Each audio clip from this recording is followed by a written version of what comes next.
क्या आपने कभी खुद से ये सवाल किया है कि जब सब कुछ आपके पास है फिर भी मन क्यों हारा हुआ महसूस करता है? क्या आपके अंदर भी कभी ऐसा द्वंद उठा है कि क्या सही और क्या गलत? क्या आपने कभी जीवन के ऐसे मोड़ पर खुद को खड़ा पाया है जहाँ फैसला लेना असंभव सा लगता है? ऐसे ही हालात में अर्जुन खड़ा था, एक योद्धा, एक ज्ञानी, एक राजा का बेटा। लेकिन युद्ध भूमि में खड़ा होकर वह खुद को खो चुका था। उसके हाथ कांप रहे थे, धनुष गिर चुका था और आंखों से आंसू बह रहे थे। तो सवाल ये उठता है कि कृष्ण ने अर्जुन को उपदेश क्यों दिया? क्या सिर्फ इसलिए क्योंकि वो उसका सारथी था, या इसलिए क्योंकि वो भगवान थे? नहीं, कृष्ण ने अर्जुन को उपदेश इसलिए दिया क्योंकि अर्जुन आज का हर इंसान है और उसका सवाल आज के हर व्यक्ति का सवाल है। जब अर्जुन ने युद्ध से पीछे हटना चाहा, तब कृष्ण ने उसे रुकने को कहा। उन्होंने उसे रोककर वो ज्ञान दिया जो आज तक संसार का सबसे महान उपदेश माना जाता है, भगवत गीता। भाग 1। जब भीतर युद्ध चलता है। आपको लगता है कि युद्ध सिर्फ बाहर होते हैं? नहीं, सबसे बड़ा युद्ध तो हमारे भीतर चलता है। वही युद्ध अर्जुन के अंदर भी चल रहा था। उसका एक हिस्सा कह रहा था, यह युद्ध अधर्म के खिलाफ है, लड़ना चाहिए। लेकिन दूसरा हिस्सा कह रहा था, मैं अपने लोगों से, अपने गुरुओं से, अपने भाई बंधुओं से कैसे लड़ूं? क्या आपने कभी अपने जीवन में ऐसा महसूस किया है जब आप जानते हैं कि आपको आगे बढ़ना है, लेकिन दिल और दिमाग एक दूसरे से लड़ रहे होते हैं? वही अर्जुन की स्थिति थी। और उसी समय कृष्ण ने कहा, हे पार्थ, ये शरीर नश्वर है लेकिन आत्मा अमर है। तू जिसको मारने से डर रहा है वो कभी मर नहीं सकता। भाग 2। जब हम जिम्मेदारी से भागना चाहते हैं। कई बार हम अपनी जिम्मेदारियों से भागना चाहते हैं। हम सोचते हैं कि परिस्थितियां बदल जाए, तब हम कुछ करेंगे। अर्जुन भी यही सोच रहा था। उसने कहा, मैं संन्यास लेता हूँ, मैं युद्ध नहीं करूँगा। कृष्ण ने कहा, संन्यास से नहीं, कर्म से मोक्ष मिलता है। कर्म करो, लेकिन फल की इच्छा मत रखो।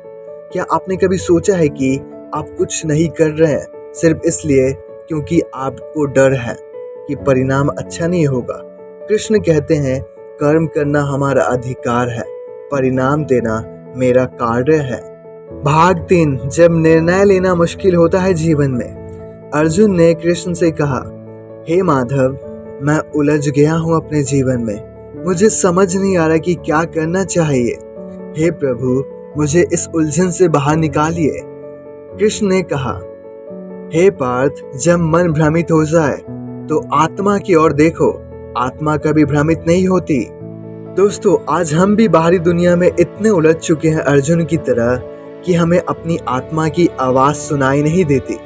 कृष्ण का उपदेश हमें सिखाता है कि जो आवाज भीतर से आए वही सच्ची होती है और हमें अपनी आत्मा की सुननी चाहिए। भाग 4। आत्मज्ञान और विश्वास। कृष्ण ने अर्जुन को आत्मज्ञान दिया। उन्होंने कहा, आत्मा न मरती है न जन्म लेती, न इसे कोई शस्त्र काट सकता है न अग्नि जला सकती है। आप कौन हैं? क्या आप सिर्फ ये शरीर हैं या कुछ और भी हैं? ये सवाल हर व्यक्ति को खुद से पूछना चाहिए, क्योंकि जब तक आप ये नहीं जानोगे कि आप कौन हो, तब तक आप जीवन में कुछ नहीं कर पाओगे। इसलिए जीवन में हम सबको खुद से ये सवाल पूछना चाहिए कि हम कौन हैं, हम क्यों इस धरती पे आए हैं, हमारा उद्देश्य क्या है, हम क्या कर सकते हैं, हम क्या नहीं कर सकते हैं, हम क्या बन सकते हैं, हम क्या अचीव कर सकते हैं। क्योंकि जब तक आप इन सवालों को खुद से नहीं पूछोगे, तब तक आपको जीवन का वास्तविक मतलब का पता नहीं चलेगा। भाग 5। श्रद्धा और समर्पण।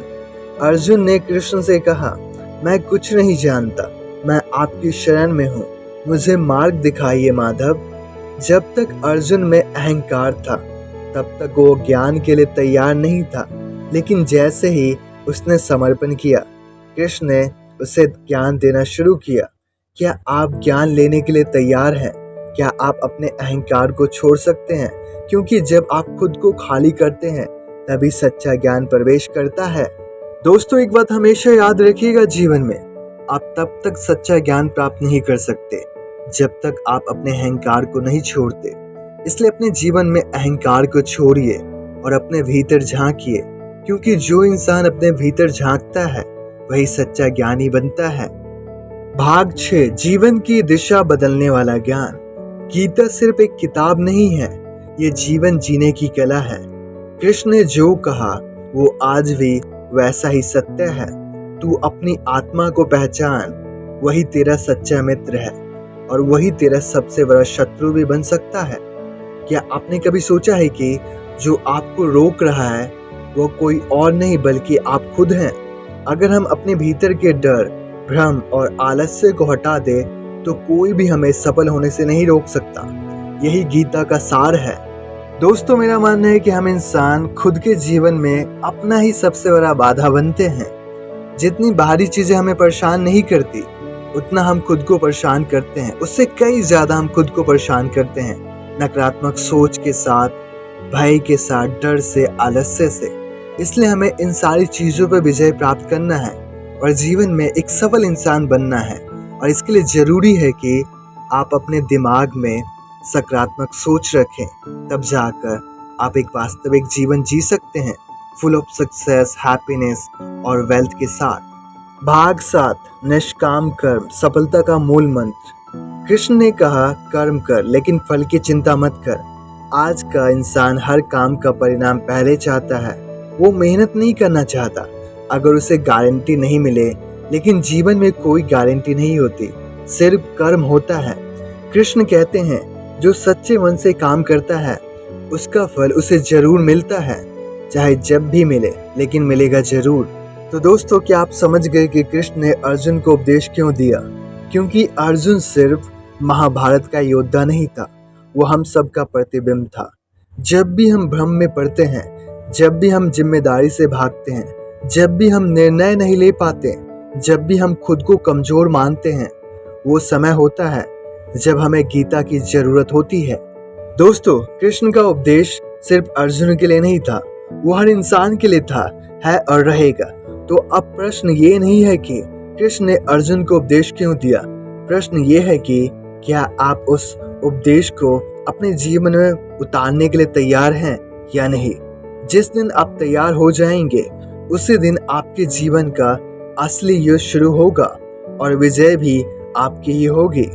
तो दोस्तों, गीता के इस ज्ञान को अपने दिनचर्या में अप्लाई कीजिए, क्योंकि आप अपने जीवन में बहुत सारे चेंजेस देखेंगे।